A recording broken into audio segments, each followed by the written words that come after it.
All right, green lights on. I guess that means we are live. Hello, everyone, and welcome. Thank you so much for joining us for today's conversation on race and travel. We're going to get started very shortly, but before we do, we're expecting a rather large audience, so we want to give as many people an opportunity to join our virtual space as possible. So again, thank you so much for joining us. We're going to go ahead and get started very shortly, but we want to give everybody a chance to join us. And I'll say it again. So welcome everyone who just joined us from around the world. We're going to get started with this really important conversation on race in travel very shortly. We are expecting a massive audience today, so we want to go ahead and give everyone some time to go ahead and file into our virtual space. So we'll go ahead and get started very shortly. But again, thank you so much for joining us today. And the numbers are still rising, so I'm going to drop that one again. A big thank you and welcome to everyone for joining us today. We are going to get started very shortly with this very important conversation on race and travel. But we want to give all of the people who signed up, we had a lot of people sign up, the opportunity to join this virtual space. So we'll go ahead and get started very shortly. Again, thanks for joining us.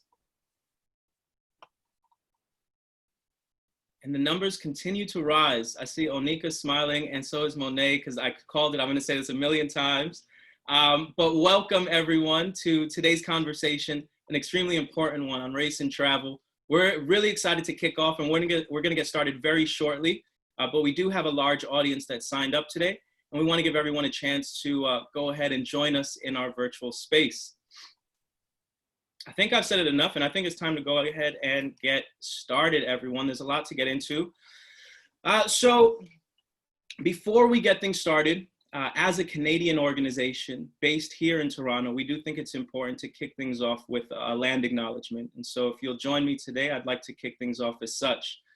Gadventures acknowledges that we are on the traditional territory of many nations, including the Mississaugas of the Credit, the Anishinaabe, the Chippewa, the Haudenosaunee, and the Wendat peoples, and is now home to many diverse First Nations, Inuit, and Métis peoples. Gadventures acknowledges that the land we stand on is covered by Treaty 13, signed with the Mississaugas of the Credit, and the Williams Treaty signed with multiple Mississaugas and Chippewa bands. Again, thank you for joining us today, everyone. My name is Chris Martinez, and I'm the mayor of Gadventures. And that's right, you heard it right. There is a mayor of Gadventures, and that's me. A little bit about what I do here is I'm working with a team that focuses on all things employee engagement and company culture. And occasionally I have the amazing opportunity to engage with an external audience like today on meaningful conversations and discussions such as the one we're having today. We want to take a moment before we go ahead and kick things off to welcome our audience today. You might have heard me mention it a couple times already, but we have a really large audience today. We've had over 600 people sign up today from the UK, the US, Canada, and beyond. And we just really want to say thank you for joining us. We sincerely hope that you and your families are safe and well at this time. And we genuinely appreciate you taking the time to join us today for the very important conversation on race and travel and creating equity within the travel industry. Now, before we get started, just to make sure you have the best possible viewing experience, there's a couple housekeeping items that I'd like to go through. So we have collected a lot of your questions in advance and are going to attempt to answer them throughout the course of today's session towards the end. But in addition, we're also going to be taking some additional questions. So if you are inspired by anything mentioned in today's conversation, if a little light bulb flashes and you have a question that you want to ask us, please take advantage of the Q&A section at the bottom of Zoom. We'll do our best to address some of those as well. In addition, we encourage you all to select Fit to Screen at the top of your Zoom window, just to make sure you can capture everything. And finally, we're going to be recording this session and making it available tomorrow via our YouTube. So if there's anything you want to refer back to, if you really enjoyed it and want to give it a share, it's going to be available for you on YouTube. But without further ado, I think it's time we get into this extremely important conversation on race and travel. The tragic murders of Ahmaud Arbery, George Floyd, Breonna Taylor, Elijah McClain, and countless others have inspired a global conversation on race, which has permeated nearly every industry, travel being no exception. Today, we're here to discuss the current state of the travel industry and how collectively, as a community of travelers, travel brands, media, and agents, we can move forward in creating a landscape that celebrates, represents, and empowers Black, Indigenous, and people of color.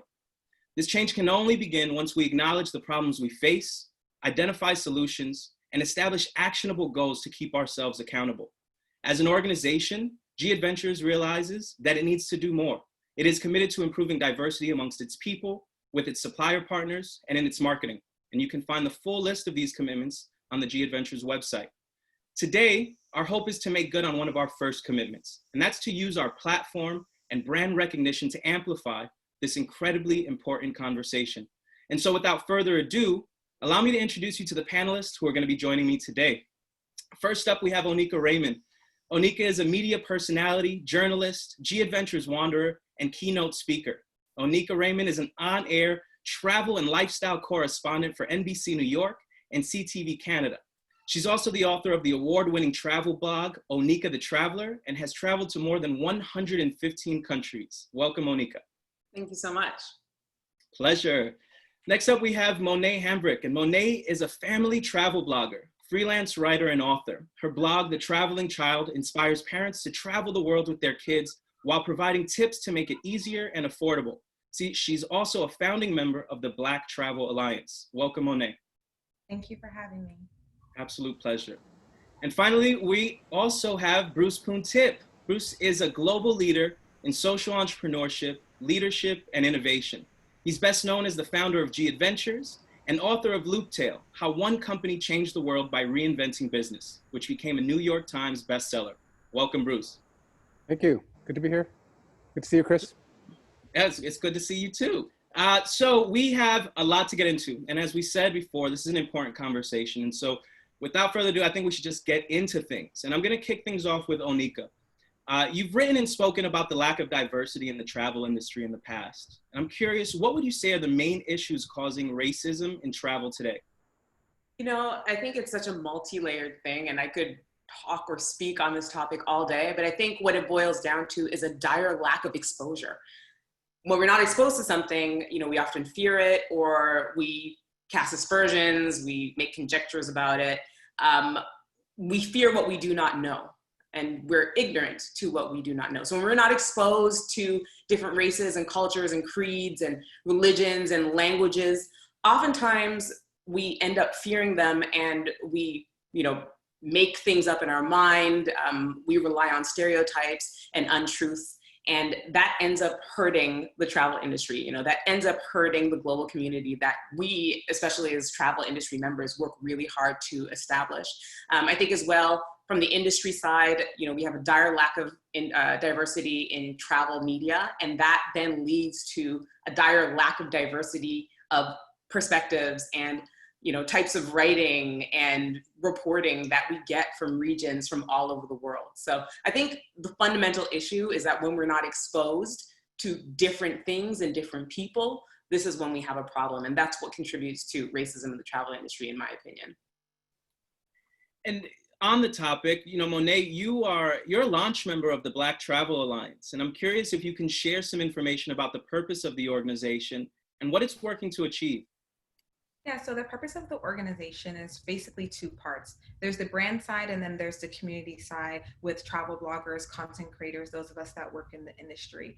So as we know, with everyone coming together, you know, making statements about Black Lives Matter on Blackout Tuesday, we're really looking to take that further. So the first step was really holding travel brands accountable. You know, if travel brands are saying Black Lives Matter, what are they doing to really uphold that statement?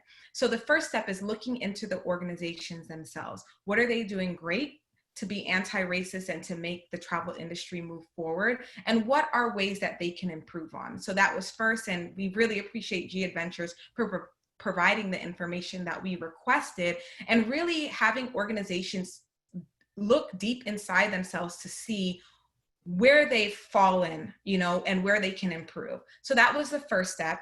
And then we'll be working with organizations and providing, you know, opportunities and resources for them to make improvements on that. And then on the community side, it's for us to be able to really come together as Black travel content creators. There are tons of travel professional organizations, but oftentimes Black travel content creators and professionals don't necessarily feel welcome in those communities. We don't feel as if they serve us. So this is really an opportunity for us to create our own community. A lot of times, you know, when there's pushback on why, you know, there are PR trips where there are no Black professionals, travel professionals, the excuse is, well, we can't find them. So as a Black Travel Alliance, we're working to end that excuse, having a directory filled with Black travel professionals in multiple niches, in multiple areas of the industry, to be able to provide that resource to travel brands.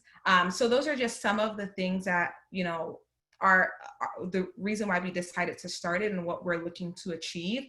That will continue to grow as the organization grows, but those are really our main purposes at this point. And we're really hoping that it will make positive changes in the community on the brand side, but also especially for the Black travel professionals as well. Amazing. And Oneika, I saw you nodding your head, particularly around the spot when when Monet was just mentioning press trips and representation and not being able to find Black talent or BIPOC talent to join those press trips. Do you want to build a little bit on that through some maybe your personal experiences? Or sure. I mean, I just find it to be such a ridiculous excuse that in 2020, when there's Google University, you're going to tell me that you can't find a Black or a BIPOC content creator in this day and age.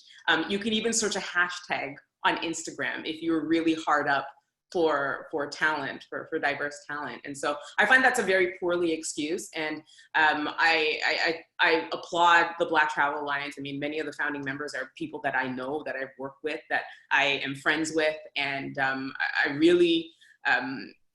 I really appreciate the work, the hard work that's going into that, because to be quite honest with you, it's exhausting to hear the same excuses over and over again when we've been here, we've been creating content. And I think the wonderful thing about the internet is the proprietary nature of it. You know, we've been able to build our own tables because we haven't been given seats at these mainstream tables that have existed for eons. So being able to create our own blogs and put out our own photography and be our own public relations people has really helped us greatly in terms of elevating our craft and amplifying our voices. But the problem is, you know, the fundamental issue is that we need help. We need allies that are willing to take us on and employ us and amplify our voices and continue to kind of build on that mission. Because at its core, travel is supposed to be diverse and it's supposed to be community minded. So it's unfortunate that a lot of the travel media that exists is rooted in colonialism, othering, and white superiority. And it's high time, it's been time that we shake things up. So I really love what Black Travel Alliance is doing. And Bruce, when we talk about, Oneika just mentioned it, making a table to provide your own seat. You've been in the travel industry for 30 years now. And you've also spoken about your struggles with race growing up. How have those experiences impacted the organization and culture that you've strived to create at Gadventures? Oh boy. I mean, that's a very deep question. I mean, first of all, being an entrepreneur for 30 years and being a person of color myself, I mean, systemic racism has always just been a part of my existence. It's not something that I've ever really talked about or been asked about. I've just always been brought up to deal with it. It's just a part of my life, like breathing. So, you know, and to have these conversations for me is rather interesting because, because even for me, I'm relearning myself because I've been conditioned to believe that this is my life and this is how I exist. And so when it comes to, and I built my own company for 30 years and I built it around, certainly around inclusion. But now that this topic has become, a fireball at the moment, in this moment of time, I realize how much more I could have done, and how much more that we could do as a company, and it's not that there isn't things that we didn't do. It's more things that we didn't think, or it's more that things we can do better, and that's really a very different conversation for me on my side, which is the company side. Like, yeah, well, we have in our leadership team, we have 80% people of color, but you know, I want to get past a point where, as an organization, we have to have these discussions, right? And I want to work towards where we don't have to search for people. I think that what Oneika said is probably the most relevant for us, which is, you know, searching for people, searching to fill a quota. We want to get past those kind of barriers and not have to address that, because that causes tension when you have conversations with people who don't fully understand the situation of systemic racism. When you start thinking, you know, you don't want to be searching for people of color to fill a quota. You want to expose people to have the opportunities that everyone else has. Yeah. And it's such a deeper issue than sometimes than having, because right now these conversations are just surface conversations. But as we dig deeper, we realize the issue isn't about people of color, or it isn't about the Black experience. It's about just giving everyone a fair playing field, and an open opportunity to achieve what everyone else has. I'm here nodding. I'm here nodding because it's precisely that. What it is a matter of access, and the fact that a huge swath of the population has not had equal access to the same opportunities that other people have had for centuries. So, you know, you're expecting me to win a race or to place in a race, but I'm starting 500 meters behind you, right? I am perhaps a victim of institutional racism and generational trauma and all of these other things that hold me back. You know, and I also, you know, personally, on a personal note, I have to recognize my privilege. You know, my family is Jamaican. I've had family members who have not been able to attend other family members' funerals because they couldn't get a visa. You know, they had a Jamaican passport and could not get a visa to come to Canada or come to the United States. And so as a Black woman, yes, I'm in this skin, but I also have a certain passport. I have, you know, a certain nationality and background that may be more palatable to people. And so I even have to recognize my privilege in that. And I think these are the discussions that we need to have. And we need to be really honest with ourselves when we start thinking and talking about access and equity and equality. I think that's huge. And it's actually one of the reasons that we decided to use the word equity within this conversation. What I personally find interesting is that at the moment, we're seeing a very accelerated conversation. We're seeing the fact that, and a bit of different verbiage too. People are now talking about, okay, it's not enough to just not be racist. You need to be anti-racist if we want to make change.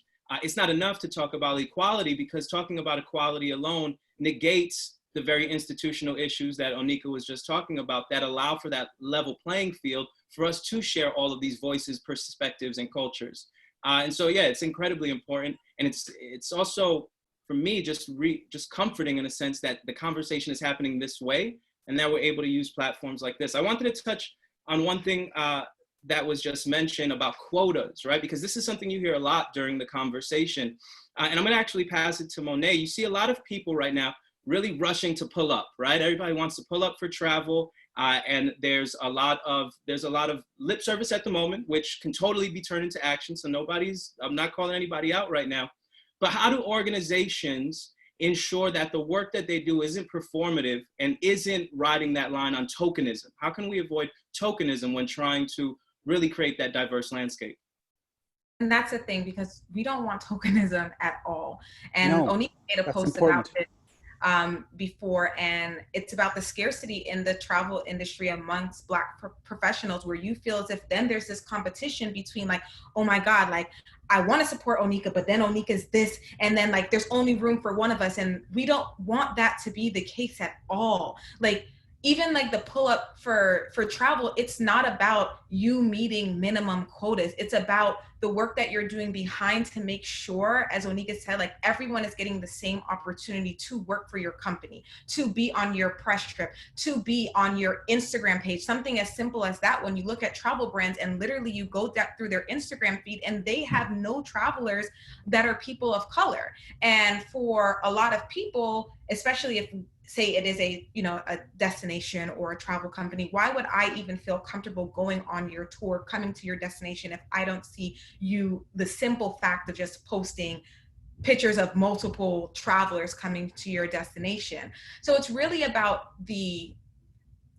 what you do within your organization. How are your hiring processes? Where are you searching for people? If it's, hiring within your organization, how are you actively recruiting people? Are you only hiring your friends? Because if you're only hiring your friends and everyone is white and no one has people of color as friends, then most likely you're just going to hire all white people over and over again. So it's really about changing the practices within the organization so that you're not looking for, oh, we have one seat available for, a woman. We have 2 seats available for Black people, 1 for an Asian person, 4 for Hispanic. Like, that's not what anyone wants. We just want to be able to have a fair shot, knowing that we have the same opportunity to be hired that other people do. And that it's not like, oh, well, our secretary is Black. Didn't you see them when you walked in? Like, that's not what we're like, that's not the same thing either. There are so many talented people of color and Black people in this industry. So are you not welcoming in your organization where they feel as if they don't want to work there and that's why they're not applying? Or are your practices of how you hire not seeking out those people? So I think it's really more looking deep into the organization and seeing what practices do you have in place that aren't bringing that type of talent, or you're not actively seeking that type of talent the same way you're seeking other types of talent. Can I add to that? Yes, please. Just on the, again, I guess I represent the corporate side, the business side, in terms of, hiring, and the hiring practices. And, it starts with actually just getting to the starting line, actually. Because once, and it begins with communication in terms of how you communicate and how you recruit. And that's really, really important, because actually hiring practices, I understand that pain, because you put an ad out and you think, oh, well, I'm just not getting applications. I'm just not getting people applying. And, so I just hire the best person available. And adding to what Monet said as well, there isn't one person that I've ever met that wants to get a job because to fill a quota. There isn't one person, and this also goes for hiring women, and this idea of women in any industry, in any field. No woman wants to be hired for not being the best qualified candidate. So we have to get to a place where the best qualified candidates have an equal place on the starting line, and so they have an equal opportunity to finish. And this is why it's such a bigger conversation. For us, though, as a company, when we look at how we can do things better, it comes with how we're recruiting. Where are we advertising? Where are we getting the messages? How are we promoting the positions that are available and the communication that goes out? And it's very subtle, very small things. And so we're looking at all of those things now, and better ways in which we can get positions that are available. And when we're trying to fill FAMs and press trips, I never want to be in a position where we're trying to find someone, or searching for someone, or having to look to someone to fill a quota, because I think that's disrespectful to that person. Everyone should qualify, and we should, as a company, should feel that we can hire the best possible candidate for any job, but we have to get to a place where everyone has that equal opportunity to achieve those positions. And that's where the inequality begins. Once you get to the interview stage, you've actually won the battle if you actually are getting people in the door. If people don't feel welcome to actually even enter the door, if the communication in what you do with your product, or how you communicate to your customers, or how you recruit for jobs, if it's not a welcoming environment, you won't get people in the door to begin with, just for that interview. So it starts beyond that process, and it's how you recruit, how you bring people into your community, into your family. And that goes for customers as well. Your customers read your material, they read your brochures, they read what you say, you put in the public sphere, and how you write, how you communicate those things dictate, your inclusiveness, and how you're willing to include, anybody. And this goes to anyone who And I mean, it opens a bigger conversation, but just keeping it to people of color. And it's these things that companies have to start looking at. It's the small, subtle ways in which they communicate, in which they send out messages to make a welcome environment for anyone to achieve in that place of work or to buy their product. On that note of communication, Oneika, I want to throw this one to you. In the past, you've stated that as an industry, we need to decolonize travel writing. I'm wondering if you can share what you meant by that and what the importance of sharing diverse perspectives is. Sure. I mean, as I said a little bit earlier on, I think that a lot of travel writing in general is rooted in colonialism and othering and white superiority. So when we look at, people who write, travel writers, we look at the Society of American Travel Writers, for instance, and we look at the body of people they have in these organizations. Most of the time they are white and male. I've worked for Travel Channel. I will call them out. If you look at the television hosts, they are majority white and male, and you'll see the same white males be on 4 or 5 different shows, and their shows continue for 11 seasons, 17 seasons, whereas Black talent get a season, maybe 2 seasons if they're lucky. And so this is problematic as a whole because the travel industry becomes very white-centered, it becomes very Western-centered, it becomes very one-sided. And I think that as diverse people with diverse perspectives, minority perspectives, and let me just say that even though I'm considered a visible minority, in fact, I'm probably a global majority. So we need to shift our thinking, our whole thinking around that. But the point is that as a Black woman who comes from an immigrant family, who is an economic migrant myself, when I go somewhere, when I go to Russia and I see an Uzbek person working in a shop, I'm going to think about that story, as an economic migrant myself, as a woman of color myself. Like this is something that I'm going to seek out. And perhaps someone who comes from a more homogenous society, somebody who is, considered the majority, who's not surrounded by diversity, they're not going to have the same perspectives. They're not going to seek out stories in the same way. And that doesn't necessarily make their story worse, but it does make the industry as a whole very one-sided and very centric and centered on one perspective. So I think we need to decolonize travel writing. We other people so often in the travel sphere. We call people exotic, we fetishize them.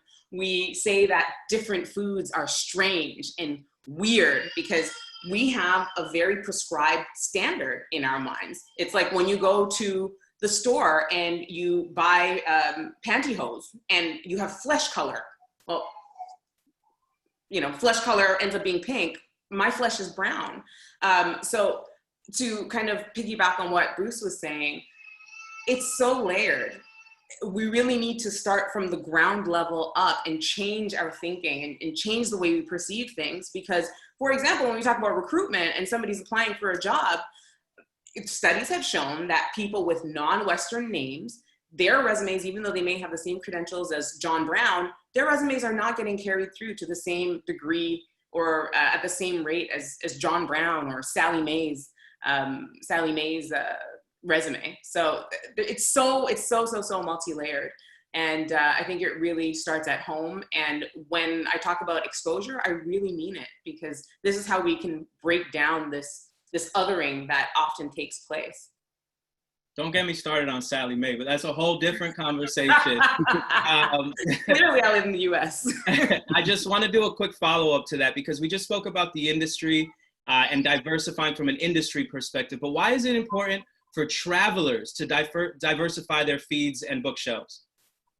Is that a question for me? That's for you, yes, Oneika. Oh yeah, oh my goodness. I think it's monumentally important because again, we expose people to different things and different people and ways of being and languages and cultures and creeds. So it's not weird that I code switch. It's not weird that I speak Jamaican patois with my family and then I speak African-American vernacular English when I go to Brooklyn, and then I speak to you in standard English here. Like that's not a weird thing. My dreadlocks are not an anomaly, right? When people are exposed to that, we end up creating a knowledge bank where people are expanding their knowledge and expanding their tolerance.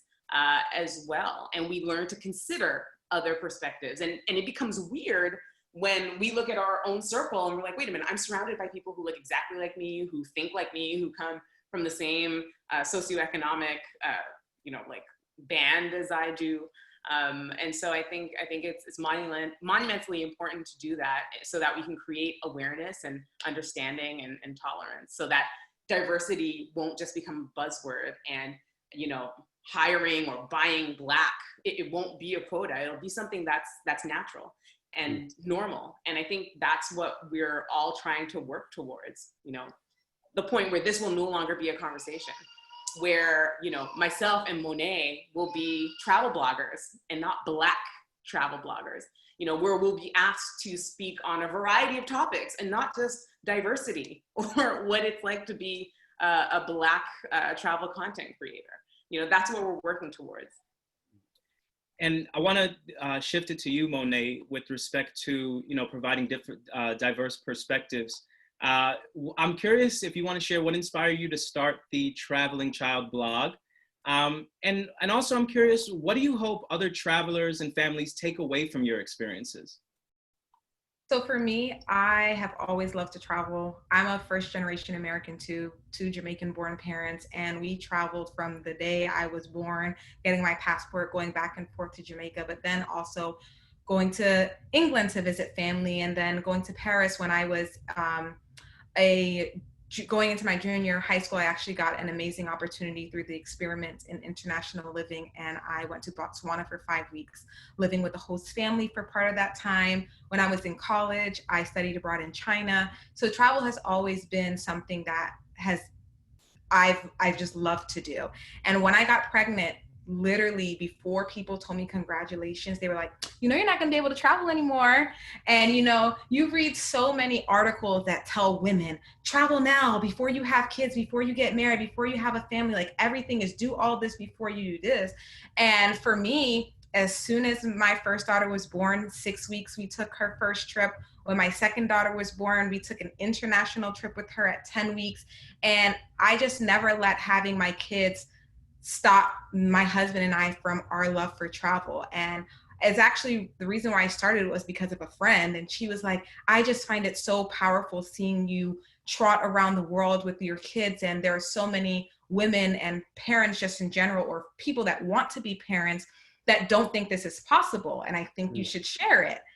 And at first I was like, no, I don't think I should at all. Like, people are just going to be like, oh, you're just trying to show off, but I realized, like, we've learned so much about traveling with our first daughter in that first 2 years. And I was like, you know what, maybe this is something I should share, and really just showing parents that while it's not a cakewalk by any means, because kids are kids, it's also completely doable to continue living the life that you love to live with having children, bringing them along with you, exposing them to different cultures, to different languages, to different foods. And I really just wanted to show parents that you can do this. Even if everyone in your life tells you you're crazy, because you hear that all the time, it is possible and it doesn't have to stop. And I think a lot of people, they just need to see it to believe it. So we were like, we'll just show them that you can do this. So it was really important to us to just share, especially the things that seem to stop parents the most, the fear, and showing them that you can do this. And then the cost wise, a lot of people say, oh, travel, it's too expensive for a family, but really showing families how my family, who is not rich at all, how we're able to afford travel as a family of 4, and sharing those tips with our community so they know that they can do the same. And I want to take it a step further. But before I do, I just want to acknowledge, listen, this conversation's for everyone. It's going to take everyone to make this change possible. But I also want to be very intentional in that we are talking today to Black, Indigenous, and people of color. And so I do want to take it one step further and say, what do you specifically hope that Black, Indigenous, and families of color take away from your experiences? For them to know that they can do this. For me, if you type in family travel in Google Images, you do not see families that look like mine at all. And as I said earlier, a lot of times when you don't see yourself doing something, or you don't see people that look like you doing something, you think that it's not possible.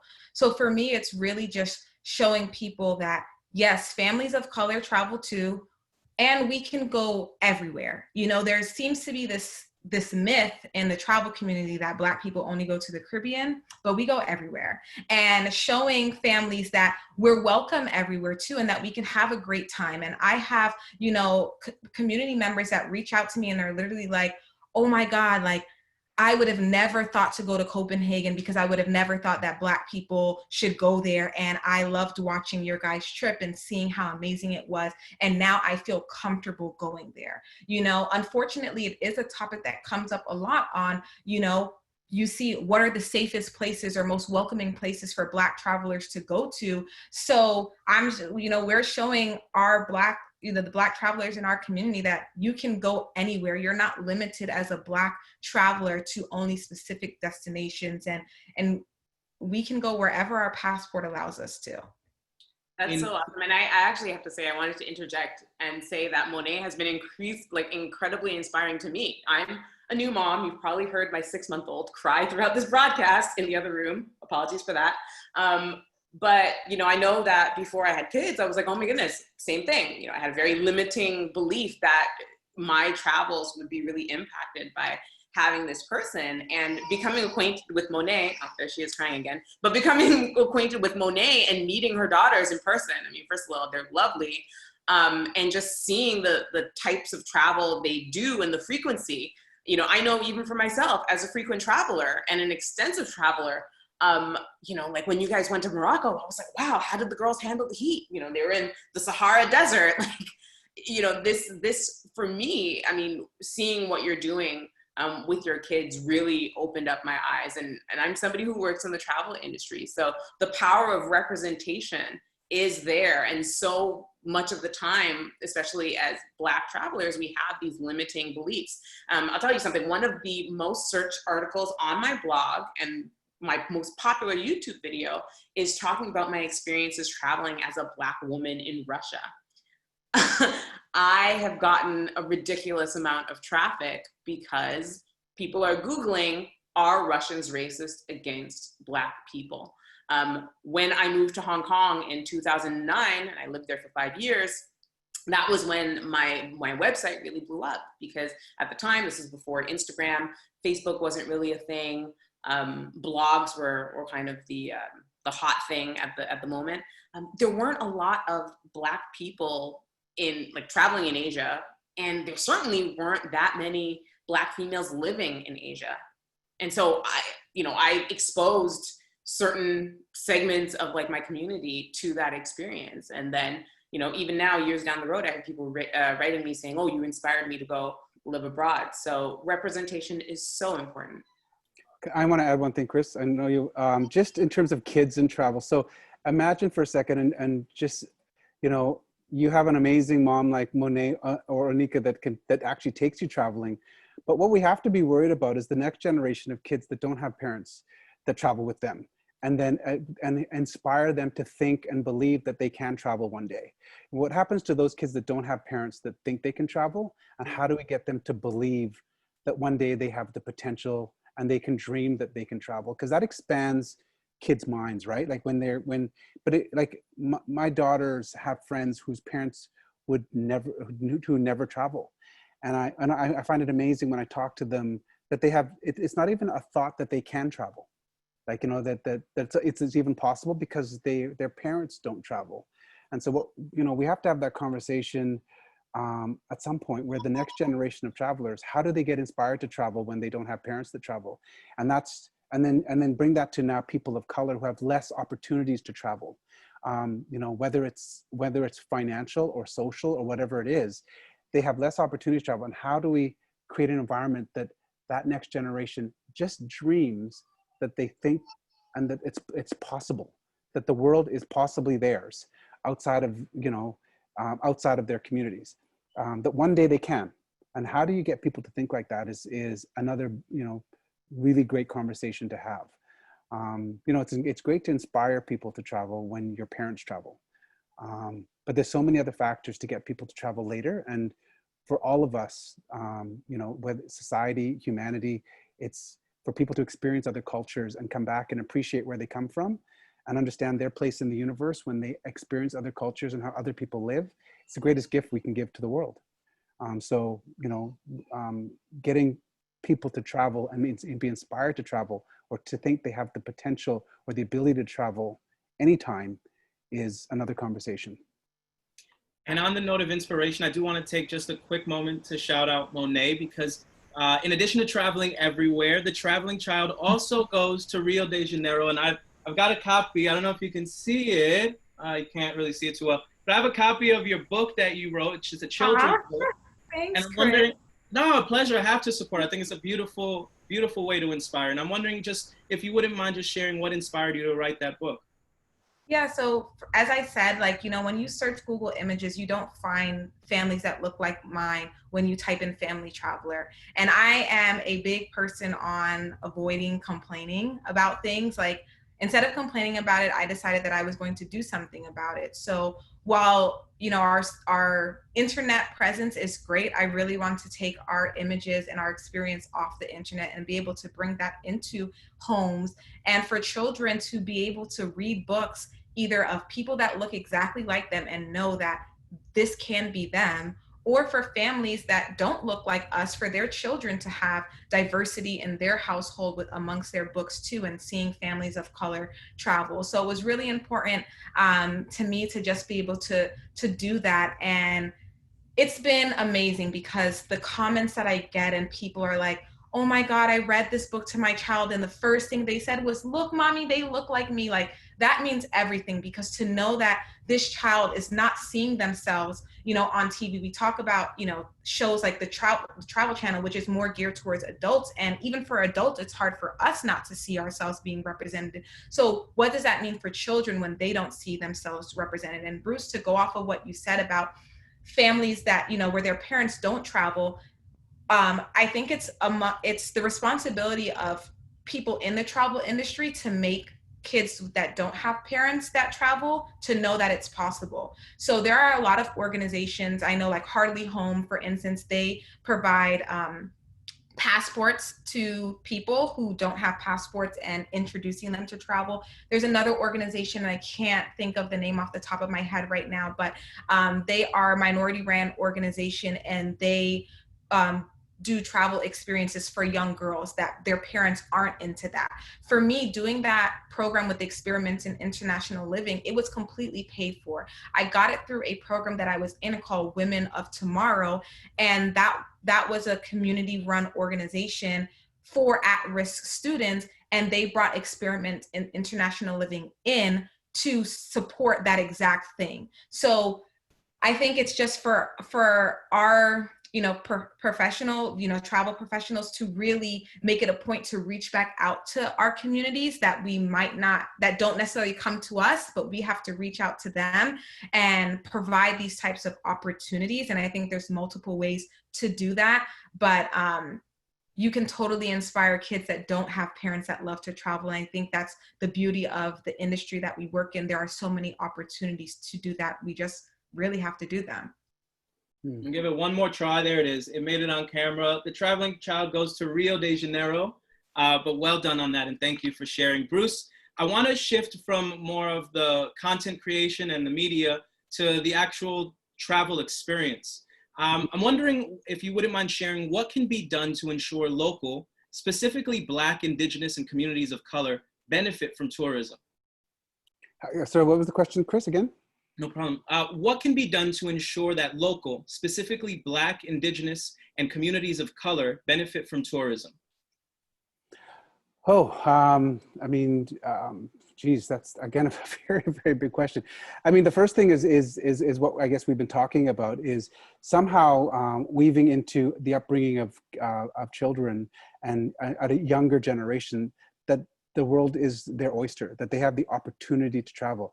Anyone can travel if they want to, or it's available to anyone. And I don't know exactly how to do that, whether it's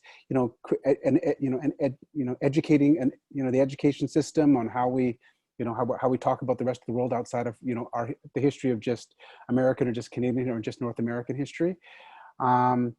And then the other thing, I guess, is, you know, there's a lot of organizations, and I'm a big supporter of these organizations that give kids passports.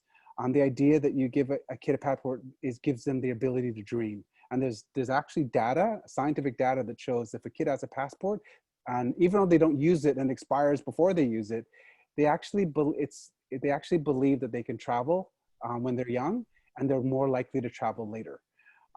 So it's these kind of things, I think, you know, that you can do to get to ensure that people travel. But actually the experience itself, I think it's about a feeling of safety. I looked at the questions that people are asking, and a lot of people, and I want to make sure we address this before the time gets up, because a lot of the questions are about the images and the media in our brochures or in videos.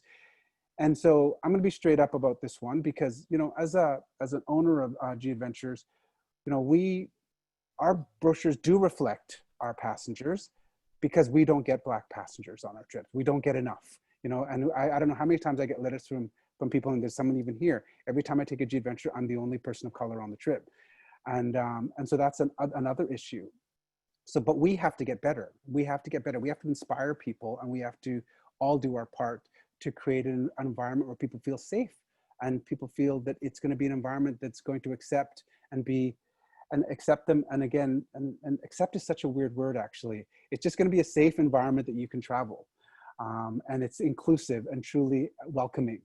And it's subtle things. It's these subtle things that we have to do, and we have to get better at as an organization. We're committing to it. And we've, you know, put our stake in the ground as an organization before, but even stronger recently. And so, you know, all these comments, they're right. We have to get better at having better representation. We do have people, you know, there's also a big difference between Indigenous, people of color, and the Black experience. And these are all different ways, and we have to have those conversations internally and find better ways in which we can, you know, make the whole experience for anyone who touches our brand more inclusive, more welcoming, more, and again, I hate to use the word accepted, like that you are accepted here, because it others people. It makes you feel that, you know, you're different, so we're going to accept you. We just have to create an environment that everyone is welcome. And I don't have the answer for that, so for some of these questions just yet, but I'm just thankful that, you know, these conversations are being had, and they're just not by me. Like all of my executive team coming up from every level of my office, people are asking us now, pressuring us or asking us, what are we going to do? What can we do? And that's the best place. It's the best feeling in the world for me, because, you know, maybe I haven't pushed hard enough all of these years on these issues, being someone who is a person of color. And maybe that's my mistake, but now it's great that I have everyone within our organization also having the conversations on every level. And it's not something that, you know, I feel I'm pushing on people, and people are wanting this change. And I just think it's a great time to be alive. I just wanted to say something as someone who has been employed by G as a G wanderer, which has been great, you know, being working in an ambassadorial capacity for G. And one of the trips that I took, I guess it was the year before last, was to go on the Uganda and Rwanda cultural trip. And being able to introduce that trip to my audience, first of all, I got so much incredible feedback, because people were like, wow, you're going to Africa. Like, this is incredible. Obviously, as Black people, a number of us, even though we're not monolithic, but a number of us have interest in traveling to Black destinations. And so there was really, you know, quite an interest surrounding that trip. It was the Uganda and Rwanda cultural and wildlife journey. And I think it's just about also, you know, representation and creating awareness. So when you employ people like myself, who subsequently have a community of followers or subscribers or what have you, who look like me, and we represent that target demographic, somebody like me can create awareness about that.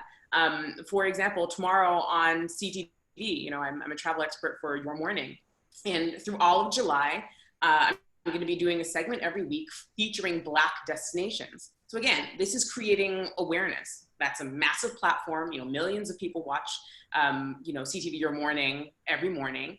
And me going on there tomorrow and talking about places to explore in Jamaica off the resort might plant a seed in, you know, somebody's head whereby they're like, well, you know what? I'm not just going to head to Sandals. You know, maybe I will go to Kingston, and maybe I will do these or have these more unique experiences that involve me really digging my hands into the culture.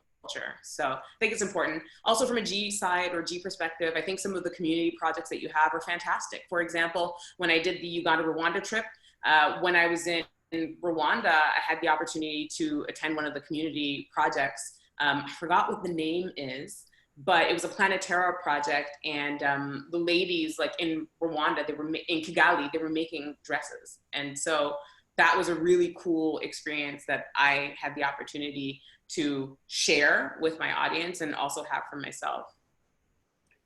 Chris, I just want to add one thing, sorry. Please, you know, yeah.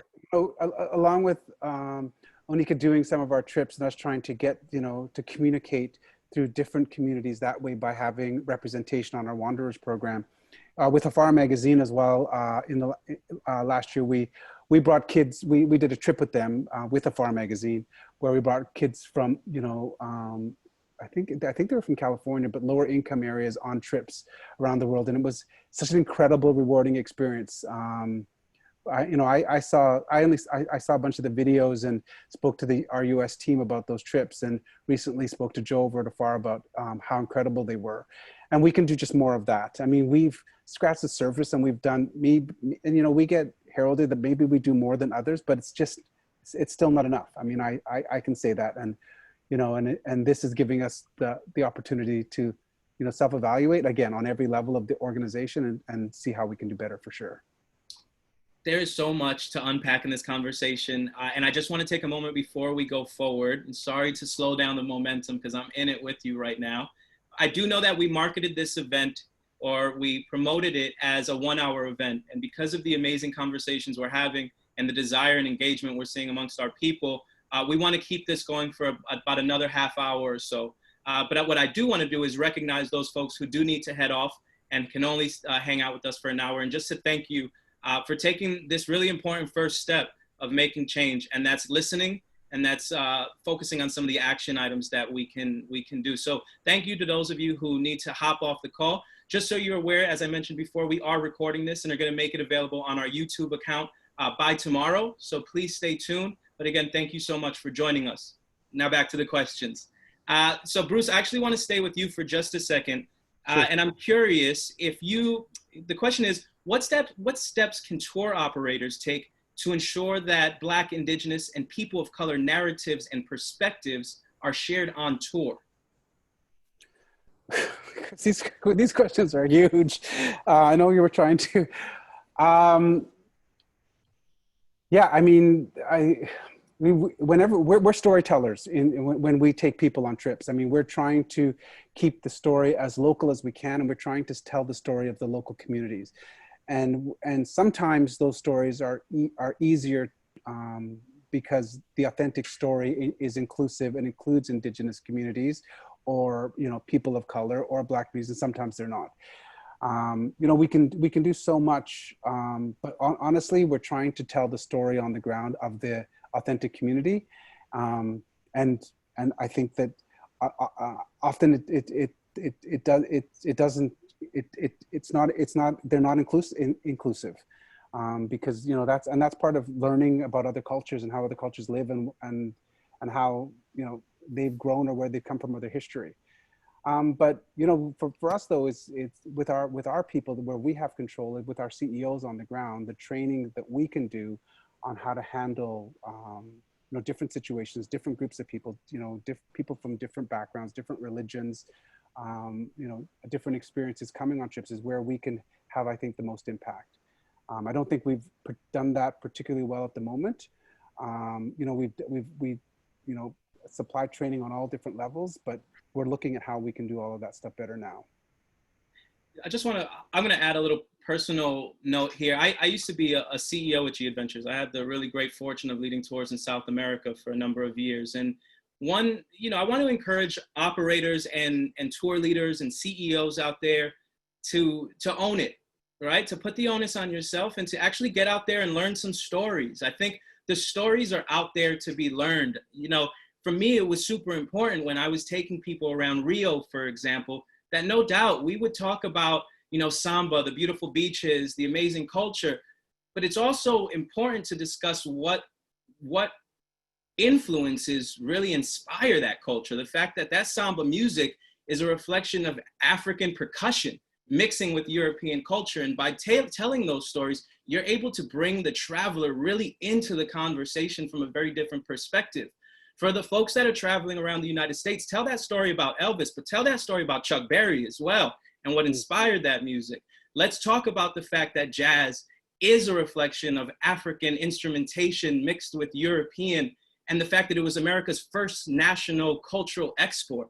It's important to tell these stories in addition to others. And so I think for me personally, as somebody who did the job and was on the ground, it's doing the due diligence and learning the stories from a very holistic perspective to try to bring in that entire group into the fold and make them feel like they're actually part of that experience.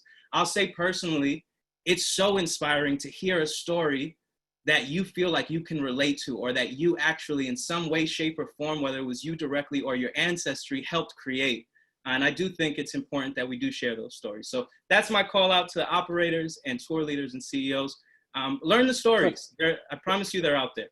But Chris, just to add to that, just to, you know, the training of our CEOs or the training of leaders on group trips in general, not just with Gadventures, but just with any company, I think it's really important as we push for diversity. It also comes with, and we're creating this comfortable and welcoming environment for everyone.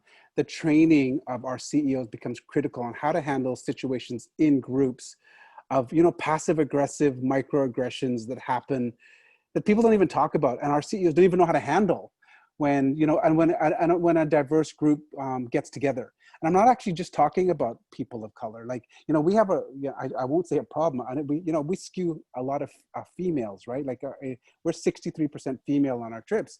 And sometimes we get trips that are, you know, one guy and 11 females on a trip. You know, I don't know how many, and I keep always hearing that, you know, when someone of color travels on a trip and they're the only one in that group. And especially, can you imagine I think complexities of Oneika going to Uganda, to Africa in a group of all white people. Like a white person doesn't think that's uncomfortable, but it is uncomfortable. And it's open to so many awkward situations that sometimes our CEOs or leaders aren't ready for or know how to handle. And it's not overt racism. It's not people calling people slurs or names. It's microaggressive, passive aggressive, and it's also dealing with the local community who might never have seen a Black tourist who've come into their communities who's traveling with all these white people, and it's weird. And I hate to say it, it's weird. And I've experienced it many times with myself being in groups of white people in Asia.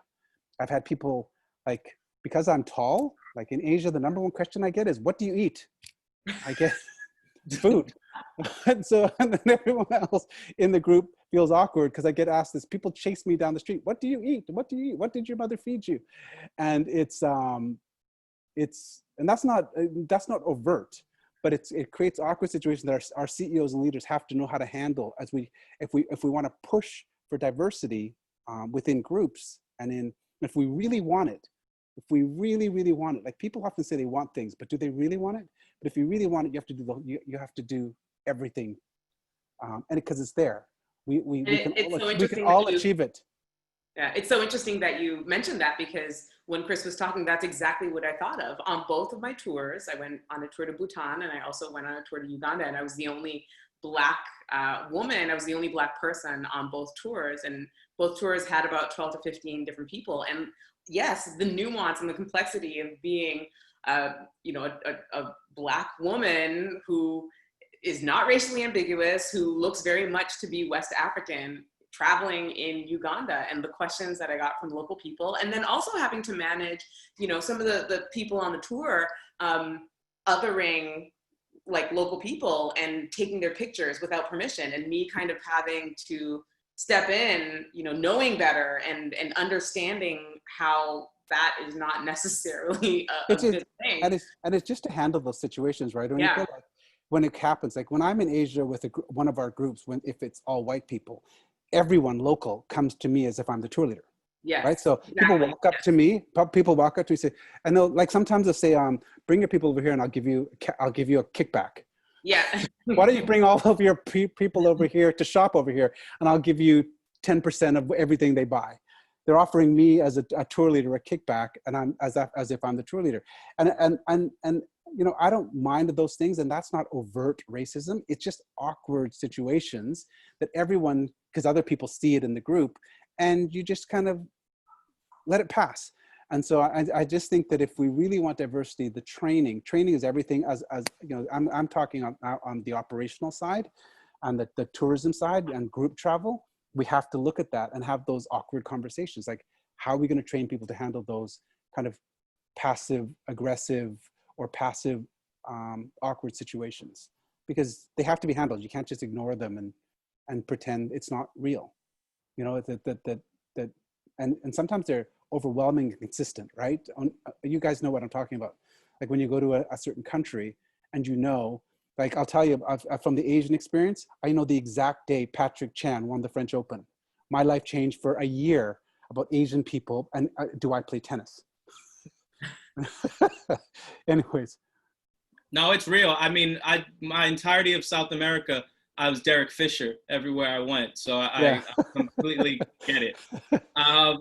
I'm going to pass it over to Monet and kind of shift from the tour experience and the operator perspective. And we mentioned earlier that it's not enough to not be a racist. If you need an explanation why, Google will tell you all kinds of reasons why. But it's important for us to start focusing on anti-racism. And so I'd love, if Monet, if you can help me identify some steps that travel brands and travel media can take to be anti-racist. I mean, really just calling things out, not letting things slip under the rug. You know, even when we're talking about how Oneika was mentioning on her tour when people were taking pictures of locals without their permission, is that then the responsibility for the tour group leader to say something instead of Oneika having to say something? You know, I know it becomes difficult when it's like they're paying you to be there and you don't want to brush people's feathers, but that's what it takes to be anti-racist. It's uncomfortable. It's not going to be something that is going to be peaches and cream, but those are the ways that we're going to move forward. And it's also going to be the ways that you let your customers know as, you know, an organization that you don't stand for those types of things. It's not okay for you to do that. And it's more about an education piece. It's not to be attacking people or anything like that, but it's really to acknowledge that something happened wrong and addressing it and teaching people how to better, you know, be in that situation. So, you know, even when things happen on airlines and, you know, there's often this like little statement that comes out, you know, but it doesn't say anything. So being anti-racist means to truly address something that happened and to address it head on and make adjustments to educate people and know that you're going to ruffle feathers, but if you're comfortable, change is not happening. So I think it's just really getting uncomfortable and a lot of things that we let fall by the wayside now, but really truly addressing those things and calling them out. And whether that's training within our organizations or whatever we have to do to really just move forward and make these microaggressions that happen, like they're not okay just because they're microaggressions. Like they're really big things and they just add up to something bigger. So I think it's really just calling things out and being uncomfortable. And that's going to mean losing customers at the end of the day and being okay with that because knowing that you are making a positive change. Oneika, is there anything you want to add to that about any steps that travel brands and travel media can make to be anti-racist?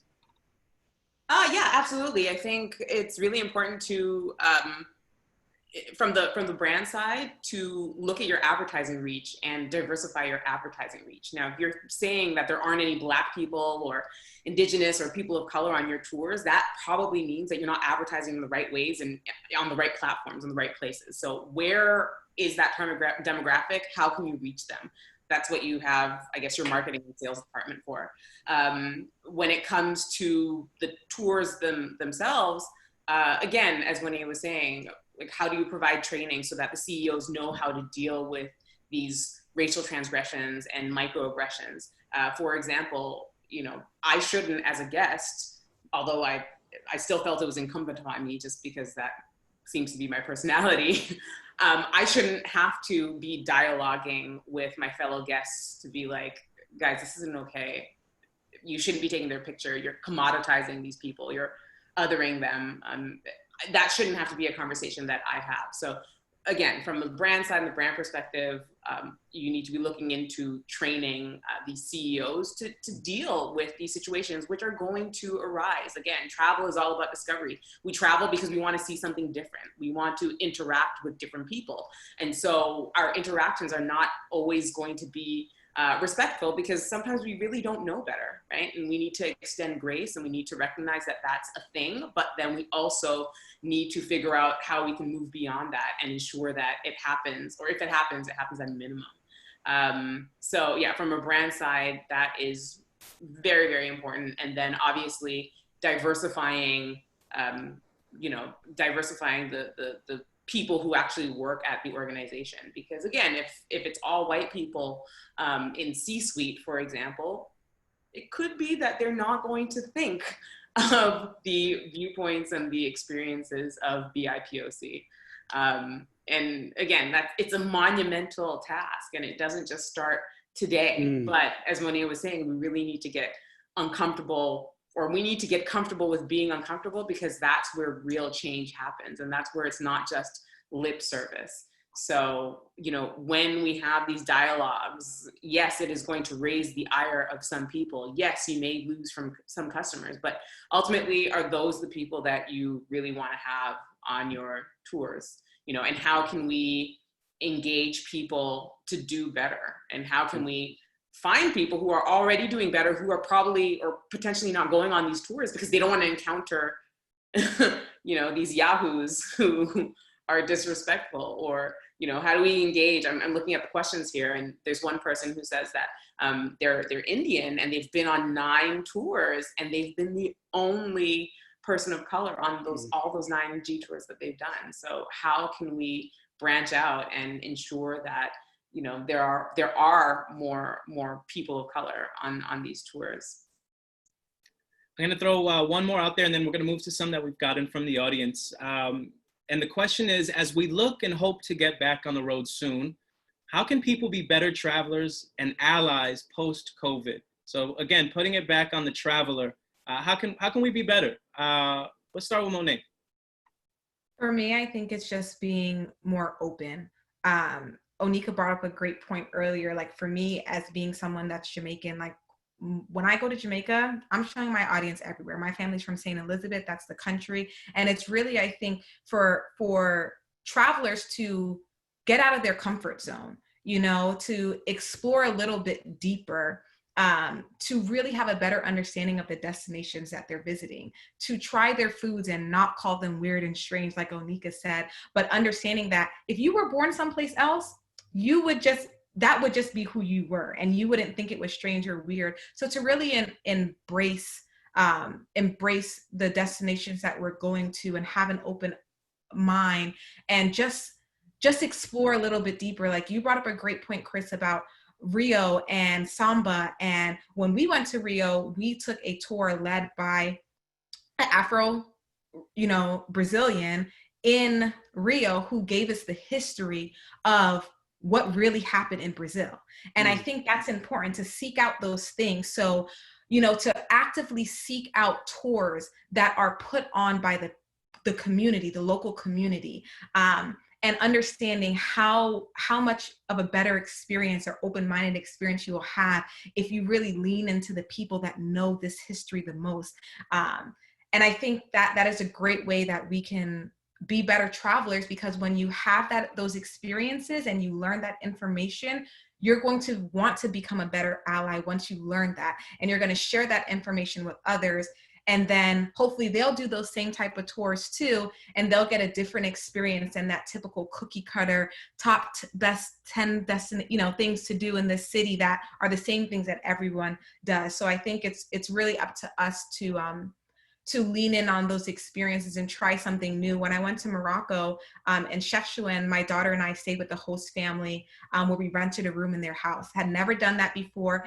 And it was so amazing every single evening to come in and be able to have conversations with that family. They had a child that was about 6 months younger than my daughter. So for them to be able to play, they don't speak the same language, but to see them interact, like those are the experiences that make us better travelers and allies. And like, I know the things that, you know, that they go through in their community with tourists that come in there. And when I wrote my story on our trip there, I was able to highlight things that the community is telling me is important, that they want travelers that come to their destination to see. So I think that is really important in how we can become better travelers and allies. And Bruce, you've done a lot of thinking about unlearning and how we can be better post-COVID. On this topic, what are some ways that people can be better travelers and allies when we get back on the road, hopefully soon? Well, to me, it's about being more purposeful when we travel and connecting to destinations. I think if there was one great thing that came out of this pandemic is, the travel industry was, I think, in a crazy place, and where people no longer cared about where they were going. They were attracted to amenities. The industry is selling amenities instead of destinations, and I think that's just a dangerous place for us to be as an industry. Suddenly it was about, Broadway shows or zip lining, indoor surfing, or carousels, 10 different restaurants, swim up bars so you can get drinks. And so a thread counts on sheets. Like, amenities suddenly became the most relevant thing, and the destination became irrelevant. And I just think that's dangerous. I think it's the most counterintuitive thing and counterintuitive place for us to be in travel, where people no longer care where they're going. They just care how they're going. And the other thing, and so I hope that people just get more connected to destinations, are more purposeful on why they want to go somewhere. Like, if and actually do some research and actually take the opportunity to have a transformative experience when you travel. It's there. It's there for you to have, but you have to put the work in. And the single biggest change I would like to see is that the mindset of travelers. It's not the pressure on us as operators. It's that travelers understand that when you decide that you want to travel, you have enormous power and privilege to be able to decide that. In the developed world, we have enormous privilege to travel. It's not anyone's right. You have no right to travel. So when you pay for a luxury holiday so they can create a Western bubble so you feel like you've never left home, know that that's the most unnatural thing in the world. And if you want all the comforts of home, stay at home. Do us all a favor and stay at home. Like, as operators, we should actually be creating an environment where you actually feel like you're in that country. Number one, but the mindset of the traveler has to change, and understanding the extreme power and privilege you have just by deciding you want to take a vacation. And so how you spend that money, what you do during that time, the impact that you have, it's all your choice. There's no longer the opportunity to say, I didn't know, or I didn't have information, or you have all the information. You just have to ask questions. You'd have to find out, they always say, follow the money. You have enormous power and privilege when you have money to spend and buy a trip and consume travel. Take that seriously. Understand that it's a privilege, not a right to travel, and and have more and more people understand that, embrace that. And if we get that out of this pandemic, it would be a pandemic worth going through. We've gotten so many amazing questions, and I do want to take a moment. We could honestly be here all day long with this conversation, the questions that we've received. So apologies if we don't get to your question today. It was absolutely our intention to get to as many as possible. I do want to address a question right now, though, and it's from Monet. The individual asks that, or states that, you mentioned being welcome and able to go anywhere, but you also mentioned lists of places that are safe for people of color. Should caution and safety be considered, sadly, in a world that does have serious, sometimes violent racism? So my point for making that was that, as the question was previous, was about why I kind of do what I do. And it was because there are a lot of Black travelers that search, what are the destinations that Black travelers should go to? So I love showing that we are welcome in a lot of places that we seem to not be. However, there are definitely, you know, there's racism everywhere, unfortunately. And sadly, it is a truth that because of the color of your skin in certain places, I don't like to necessarily say the place, because I don't think it's a place in general. I think it's the individual people that do that. So I like to be careful with how I word that. But sadly, there are places that, you know, Black people are historically have been treated poorly. So that's why there are so many blogs and articles about places that Black people feel more welcome or Black people don't feel welcome. But I think it also has a lot to do with your individual experience, because I know of one travel blogger that recently put out a list, and that's her personal experience, where in some of those destinations that she listed that people weren't welcoming, I've been to those and I felt that they were extremely welcoming. And then the opposite, the ones that she thought were most welcoming, I've been to some of those and I was like, oh, I felt a little bit more out of place. So I think it's really about our personal experiences, but I think that's why it's so important for representation in the travel industry, so we can share all of those different experiences. And I think that's why people like me and Oneika do what we do, so we can share that with people. So I have found that we are welcome in majority of the places that we go, but I also know that there are certain maybe areas that you should avoid, and that's why people do create those types of lists, if that makes sense. Makes total sense. I want to pass this next one to Oneika. And the question is, what does travel look like for a solo Black woman over 50 in a post-pandemic world? Oh, wow. That's a great question. I guess, you know, is age a factor? I'm not over the age of 50, so I'm not sure I'm best equipped to speak to that experience.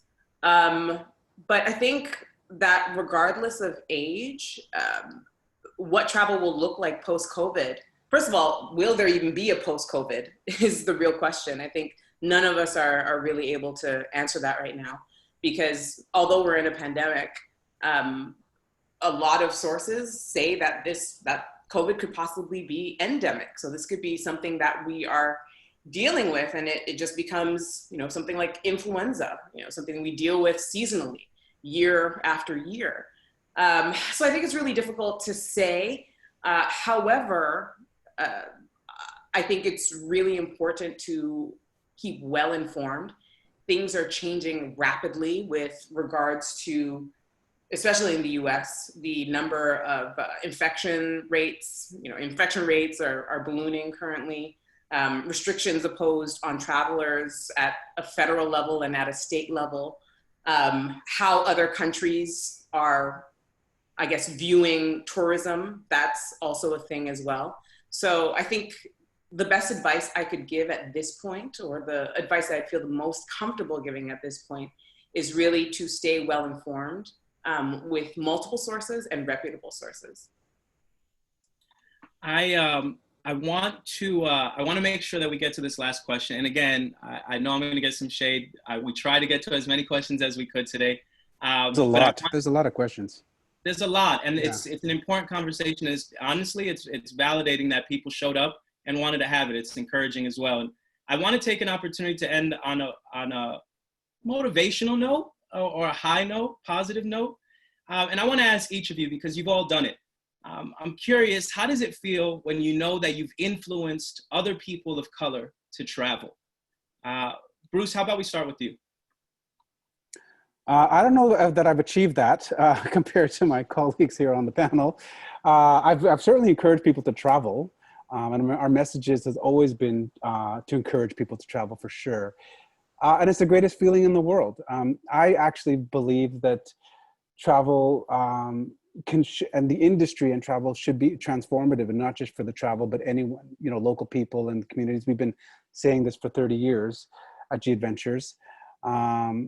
But I also think that travelers, as a traveler, you should, yeah, I mean, you know, we've inspired people to travel in very different ways, but my hope is that you know, after all these years of 30 years of encouraging people to travel, that it goes beyond our community, and people become inspiration for other people to travel. I mean, that's the greatest feeling that I have when it goes outside of our community, and I hear that, you know, someone's mother or someone's grandmother or someone's friend traveled with us.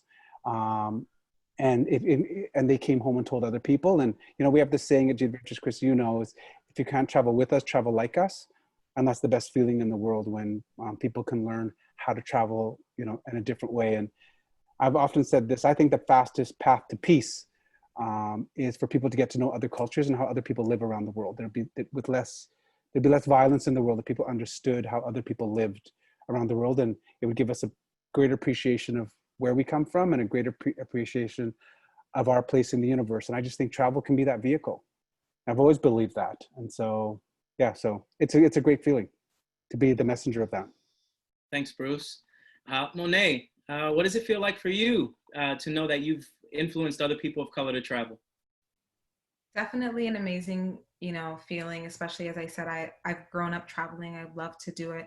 And I think it brings so much to life and just gives you so many different opportunities and experiences. So when I get messages, DMs, emails saying like, I never thought I'd be able to travel, or I never thought I would go to that destination, and I saw your family go and we went and we had an amazing time, and like they're explaining every single thing that they learned and like just the key points in that is just an unbelievable experience, because especially, you know, for people that, you know, that don't always feel like they're represented in this space, to now feel that they saw your representation, they took that, they went and took the trip.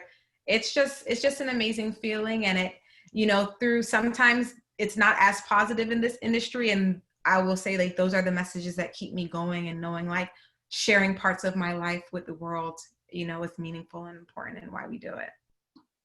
Thanks a lot. Oneika, how does it feel to know that you've inspired or influenced people of color to travel? I mean, it's an incredible feeling, and it just speaks to the power of connection and how beautiful it is that we have these platforms, we have the technology to be able to essentially bring people on board with us and take them and walk them through these experiences. 50 years ago, we couldn't do this. 100 years ago, we surely couldn't do this. So to be able to bring people on our travels with us in living color, so to speak, excuse the pun, but it's wonderful to be able to do so. And I know that for myself, when I started blogging way back in 2005, it was a very different world at the time. And I was blogging in order to keep in touch with friends and family. And it wasn't until really about 2009 that I realized that I had an audience and a community that's extended well beyond my family and friends.